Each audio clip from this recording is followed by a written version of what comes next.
na gikan sa social media sa tuang Facebook Live. Matod pa mangutana ko baka ng bata gibunyagan sa nurse ba kay murag delikado na ang bata. Then kaluyan sa Ginoo makasurvive ang bata. Need pa ba sa second baptism sa pare? Brother friend? Kung wa say bunyag, natural bunyagan yun. Nya, kung naay pare, mas maayo nga bunyagan ang bata nga nagtinga sa stereole. Pero kung way pare, pwede ang dili pare mga laiko nga bubunyag panitak na tubig dito, ana. So gamiton gyud ang gitawag og Emergency. Emergency. Gitawag na og kining sa kinabuhi in periculo mortis and danger of death. Nya, gamiton ang Trinitarian formula of baptism nga matud ba sa linatin, ego ti baptizo in nomine Patri et Filii et Spiritu Sancti.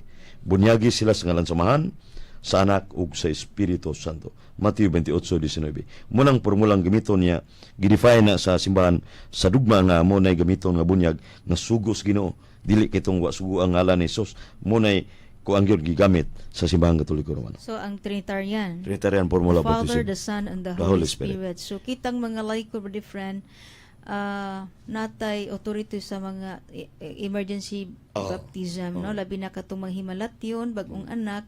So kita na atay katungod sa pagbunyag. Bisag dagko pa kuy bunyag. Bisag dagko pang magbunyag, basta himalatyon na. Himalatyon. Pero ano magpawot mo dagko pag ato magbunyag, no? Mamtanes mo tayo. Atong pahimuslan ang mga sakramentong gibilin sa Ginoo kay nadia ang kaluwasan.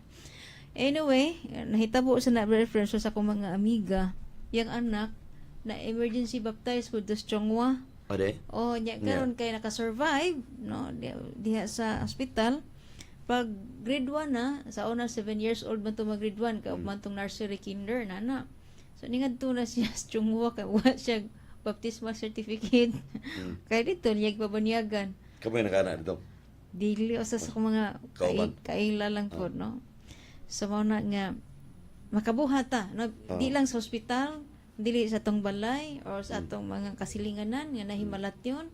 Nya nambiron ginatong ipangutana na bunyagan ba, nakakumpisal ba, samtang tanang mga sakramento ato na i-apply, no? Kay adunay mga masakiton, brother friend, nga kanang anointing of the sick, tawag tagpare, o niya ma-anoint, pakumpisal, ana. Survive ba yan? Pasangilan sa Ni pare. pasangilan para gumatay, pasangilan pare ngay. Nanang maniwasay ay. Di man gud ang mo ni problema brother friend kay. Once gali nga mingon ta nga tawag tag pare kay atong ipaanuwin. Lahi man gud ang interpretation sa mga tawo nga wa makasabot sa atong doktrina. No? Kami sila, hala himaratyo na gid na kay tawag nagpare. Taghan kay kung mga kaila brother friend nga dying nasa ICU. Pero sa dihang mo tawag tag pare maka-revive gyud maka-survive. No? So mo natong encourage nga kini itong mga pare instrumento ni Ginoo labi na sa pagdihog sa mga masakiton, no? So ato nang tuhuan kausa na ka kuan sa simbahan kay daghan kay naluwas, no? Pinagi sa anointing of the